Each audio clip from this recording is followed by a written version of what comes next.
Hello, this section is Application Lifecycle Management. Understand the primitives necessary to create a self-healing application. This is a continuation of the replica set section we just did previously.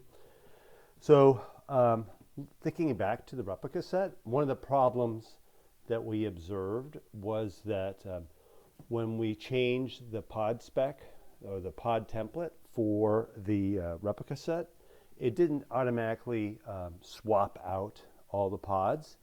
And the way that we could do that manually with a replica set was to basically force a scale down of all the replica set and then manually scale it back up, and that would swap out those pods. So basically deployments are essentially a solution for that, and basically allow us to do that more automatically and in a more controlled fashion. But the way that deployments worked a little different. They actually, if you think about how the relationship of replica sets to pods, so replica sets managed pods. In this case, deployments actually manage replica sets. And so they actually, and then replica sets then manage their pods. So it's an extra layer. And then also we'll see through example that a deployment will actually often use, will use two different replica sets to manage swap out. So the idea is it will scale one up as the other one scales down, essentially.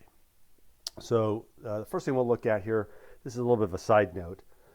One trick is if you wanted to quickly deploy a deployment or install a deployment, or you want to generate a output of one, you could actually just run this command. I'll paste it and then we'll look at it carefully. What I'm doing here is just doing a dry run. So I'm basically saying kube control run.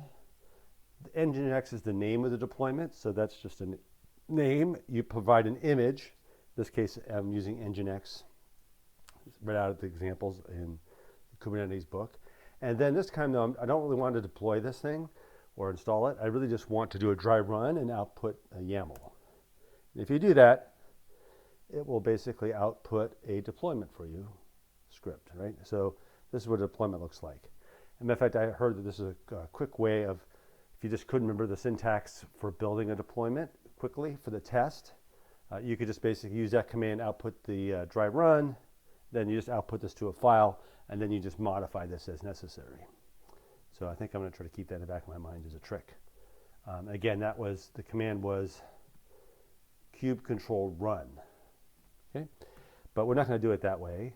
Let's go ahead and look at the deployment that, the same way we've been doing it all along with a configuration file. So we're looking at deployment templates. So one thing you'll notice about a deployment, it looks exactly the same as a replica set, at least it's minimal configuration. And the only difference is it says deployment here instead of replica set. Literally everything else is the same. Now under the hood, it's going to behave differently, but it's the same exact configuration, right? In this case, I'm going to create 3 replicas of my Ubuntu, right? So let's deploy this and kind of inspect it here. So Helm install dev deployment.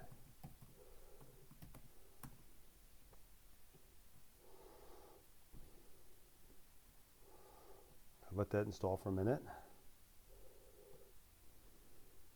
Yep. Okay, so let's look at the output here. So what I'm going to do here is I'm going to do get all. We haven't been using that, but this is a little handy way of seeing kind of this basically is kind of it gets all the resources kind of related to an application. In this case, it'll get the deployments, right? So in this case, I'll see the deployment. I see the replica set that it's managing, and then I can see all the pods that the replica set manages. So it's a quick way of seeing sort of all the quote-unquote important things. So in this case, let's just kind of walk through it. So if you look at the name here, the deployment is named example dev, and so the replica set it created was named example dev, and then it uses a hash to uniquely identify it, right? And then that replica set turned around and created 3, right, pods, and they each have their names are basically the name of the replica set with their own hash, right? So you can see the sort of pattern of how the names get created, and you can kind of guess how the pods are traced back. Okay, we won't go through the detail, but well, let's just describe a couple things real quick. So I'm going to first describe. Let's see, describe the replica set, right? Okay, kube. I wanted to show one thing on here. You can see for sure that this replica set, right, example dev dash blah blah blah blah, is actually controlled by the deployment. And if I look at the pod, I'll see the pod is controlled by the replica set. So you can see kind of the chain.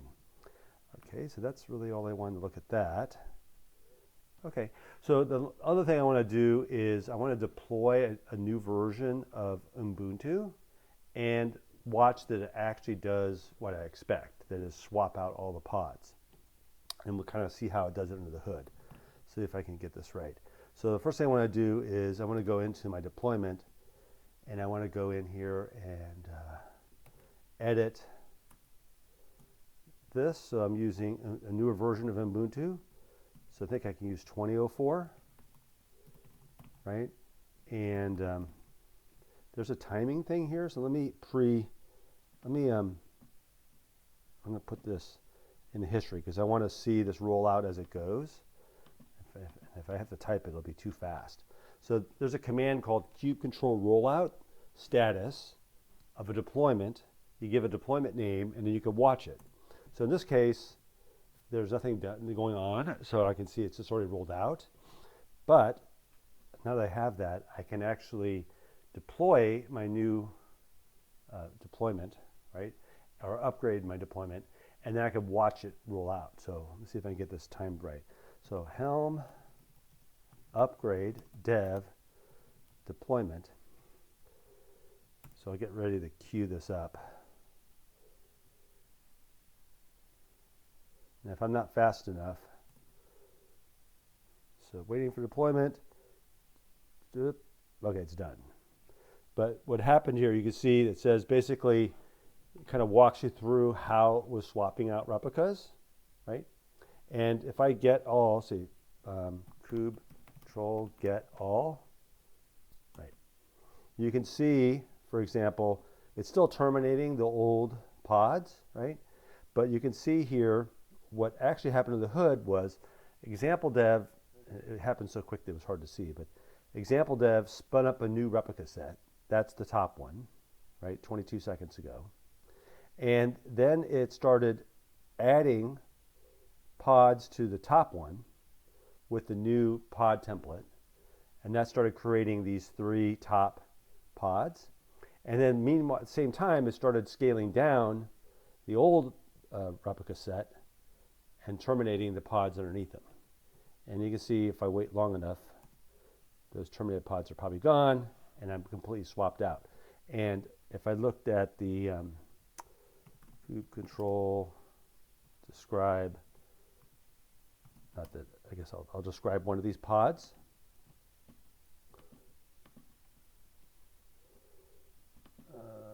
Paste. What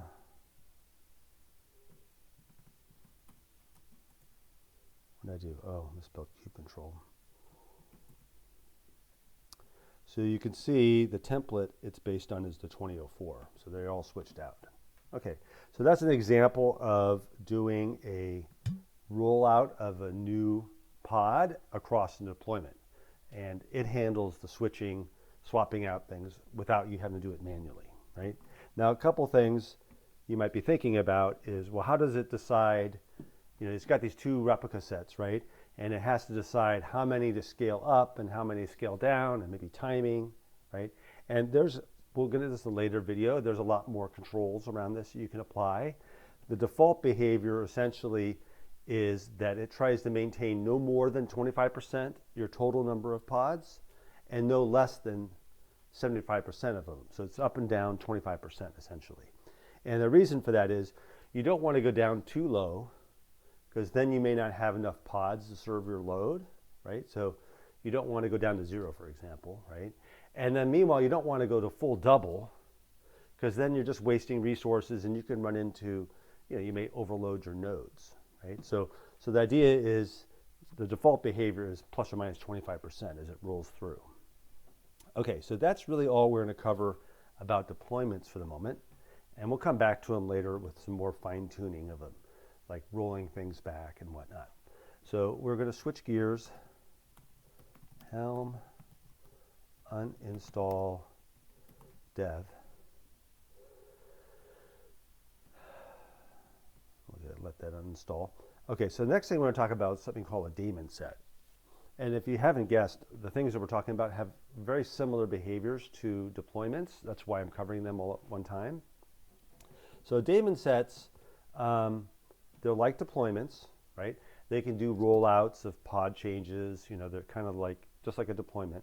But there are some differences. One is deployments, I think the biggest difference here is that daemon sets only, there's no concept of you setting the number of replicas, because what it really does is it creates one pod per node, right? The idea is that there are scenarios where you need to have a particular pod that's servicing each node, and this is how you deploy it. And so it's one of the big differences. You don't actually provide replicas because it's already known. So how many nodes there are is how many copies of the pod you're going to get, and they're going to run on each one of the nodes.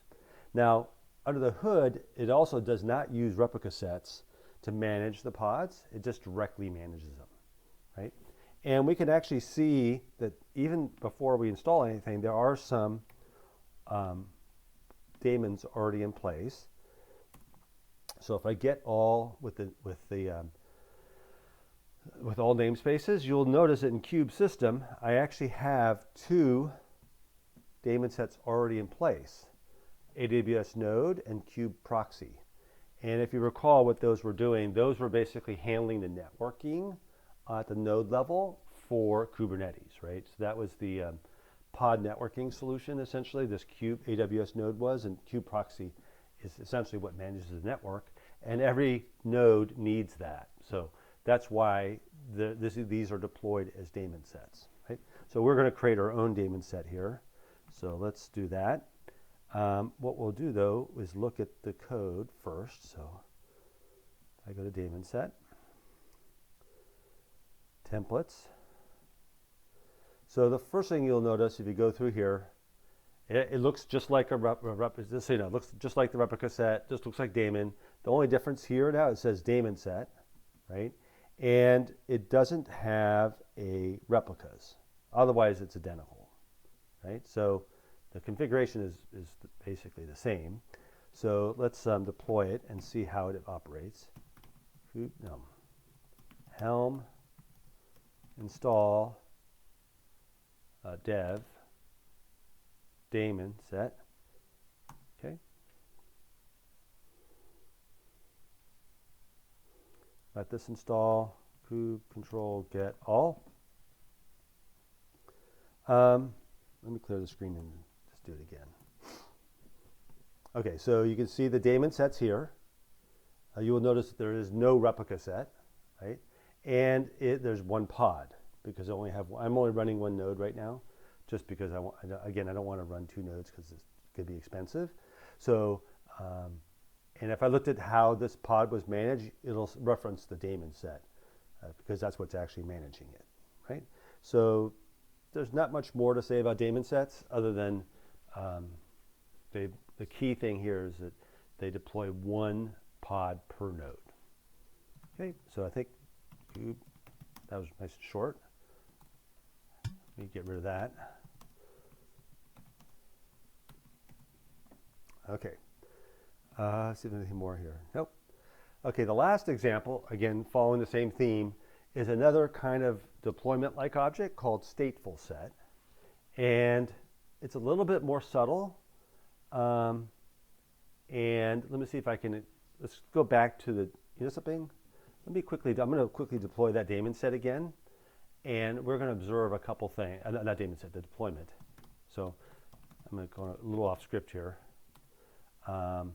Install dev deployment. So I'm rolling this out.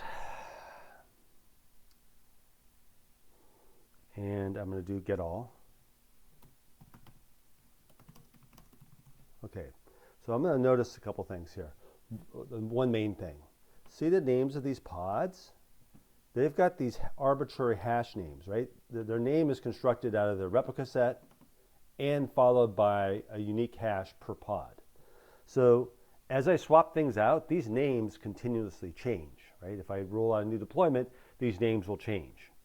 And there are situations, think of like a database, things like that, where I want names, like maybe I have a set of databases and I want them to always be the same name, right? Because I want to refer them into my code, and I don't want them, but I want them to be, I wanted to have my code reference each one of the three. Maybe one's a primary, and the second one's a backup, and the third one's a backup. And I want to use that name over and over, exactly the same, and I want to keep that as my deployment rolls out.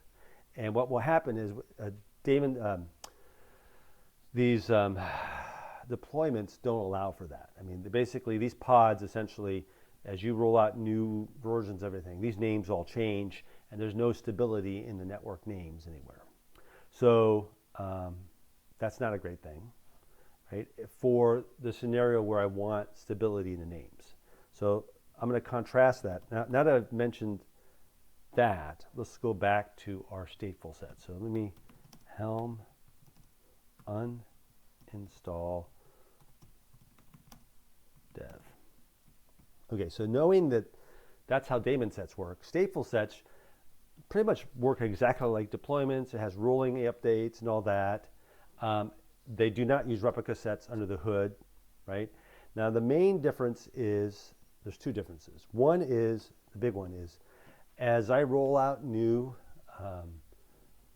versions of this stateful set, right? If I upgrade it, right? The names are identical. That is, I can always identify, in my code, I can refer to it using the same DNS name over and over again. So that is the big difference.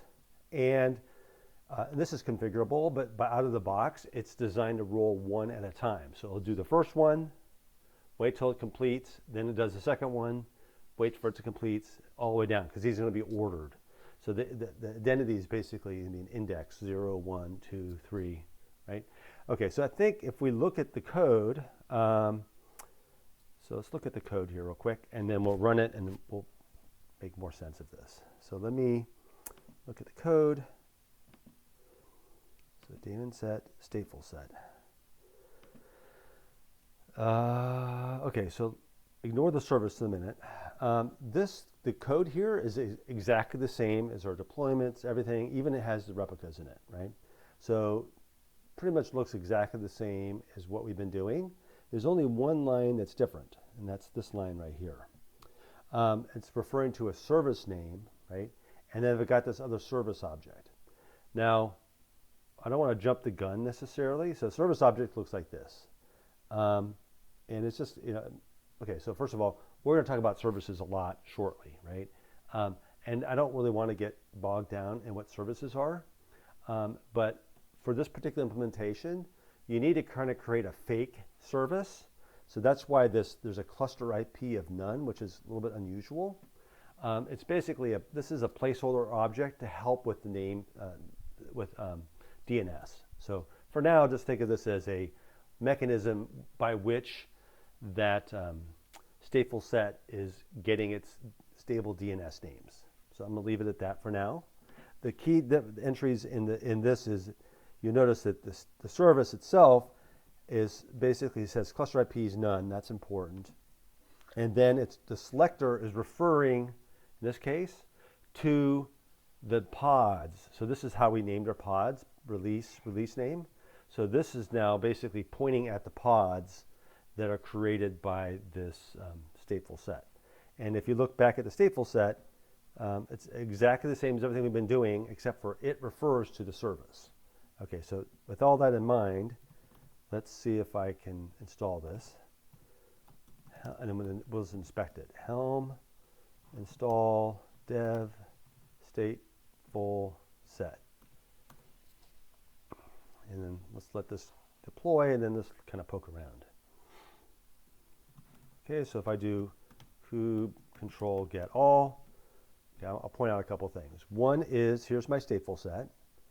Okay, here's that service. Again, just think of it as a fake service, and because we're going to use services in a different way later. But really important here is if you look carefully at the names of these pods, they have a very specific naming pattern. They're basically, they start off with the name of the stateful set, and then they're indexed -0, -1, and -2. And these names will persist. If I roll out new versions of this stateful set, right, change out maybe Ubuntu on it, these names will stay the same, and they'll upgrade one at a time. And so the point is that these names are persistent, right? And then to illustrate this pattern, what I'm going to do is I'm going to log into one of these. See if they're all up first. Yeah, let me log into maybe this one right here, right? So I'm going to do, and then we're going to look at DNS entries and observe, just sort of observe something about it. So I'm going to go kube control exec example dev 2, and then I'm going to log into interactive terminal --bash. I should log into that one. So, and then I need DNS tools, so I have to do apt, because I want to use DNS, right? There's no NS lookup, I'm pretty sure. Yeah, so let's do that. Let's do apt get update.